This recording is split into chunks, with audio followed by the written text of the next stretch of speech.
Il a dû renoncer aux Jeux Olympiques un mois et demi avant l'échéance. Patrice Delaveau a vécu une année 2016 agitée et forte en rebondissements. Pour autant, le cavalier est résolument tourné vers l'avenir. Comment a-t-il vécu le sacre de l'équipe de France à distance? Quels sont ses objectifs et rêve-t-il encore de titres? Le Normand s'est confié à Equestrian Lemag. La vie de cavalier est faite de haut et de bas. Aujourd'hui, vous considérez que vous êtes à quel niveau? Une saison plutôt très mauvaise, plutôt pourrie, je pourrais dire. Bon, maintenant, j'ai quand même réussi à faire tourner mon écurie. Heureusement, j'ai la chance aussi d'avoir des propriétaires fantastiques qui sont aussi, qui connaissent bien ce métier, qui comprennent ces choses-là, qui peuvent aussi nous aider dans ces coups durs.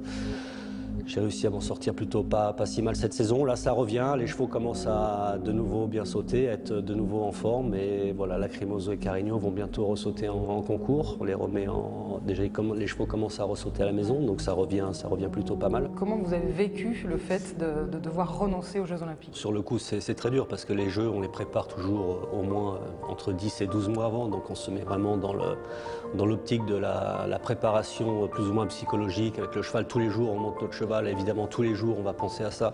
On en parle énormément aussi au niveau de notre entourage, que ce soit au niveau fédéral, propriétaire, tout ça. Tout le monde a envie de faire les Jeux Olympiques. Donc c'est quelque chose pour un sportif, en tout cas pour nous cavaliers, qui nous occupe la tête. Ça nous préoccupe beaucoup.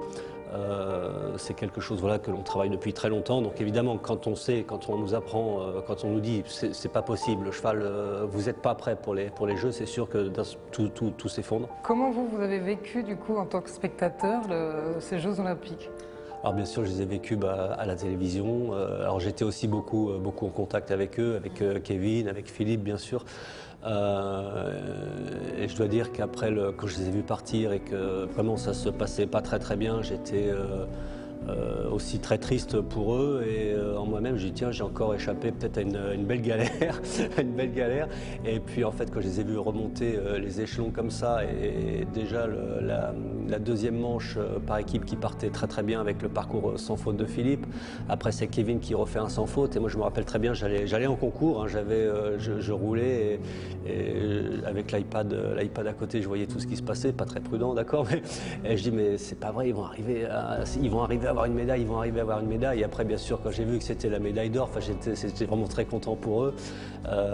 Bien sûr, bon, j'avais une pensée parce que je me disais, ça se trouve, j'aurais pu être là-bas aussi. Mais bon, après, c'est la vie. Voilà, bien sûr, c'est la vie, c'est le sport. Mais de toute façon, pour eux, j'étais vraiment très content. Et puis, je pense que pour nous, pour notre sport, pour toute la filière équine, la fédération de nos propriétaires, c'est quelque chose de fantastique, ce qui arrive. On voit votre fille commence à faire un peu de haut niveau. Est-ce que c'est quelque chose que... comment vous imaginez la suite? Est-ce que vous voyez, vous, avec votre fille, pourquoi pas à haut niveau? Est-ce qu'elle a envie de continuer? Comment ça... Elle est partie pour en faire son métier, donc je pense que, alors je pense pas, je me vois pas encore tout de suite, je me suis pas imaginé encore la suite tout de suite, mais on y arrive progressivement et je pense que ça va se faire gentiment petit à petit. Mais pour l'instant elle n'a que 14 ans, il va se passer encore beaucoup de choses avant qu'elle arrive sur le haut niveau, donc, mais de toute façon avec Sabrine, on la calme un petit peu, on essaie toujours de rester un petit peu les pieds sur terre, on ne veut pas trop se lancer trop tôt. Pour l'instant, elle a 14 ans, il faut qu'elle fasse déjà ses études, on verra après. Est-ce qu'on peut faire le point justement sur les deux chevaux qui étaient un peu à l'infirmerie, je pense à Carigno et à Lacrimoso? Je pense qu'ils seront opérationnels courant de décembre, janvier, mais c'est vraiment eux qui me disent quand ils sont prêts et les chevaux sont vus toutes les semaines par Vincent Goudin, mon vétérinaire. Et c'est lui aussi qui me donne son feu vert. Donc pour l'instant tout va bien, mais pas de programme, c'est eux qui vont nous dire quand ils seront prêts. C'est pas une envie ce circuit Coupe du Monde avec ce cheval-là, Lacrimoso? Alors la Coupe du Monde, ça fait 3 ans de suite que je m'acharne à la faire, ça fait 3 ans de suite que je vais en finale, ça fait 3 ans de suite que mon cheval se blesse à la finale Coupe du Monde.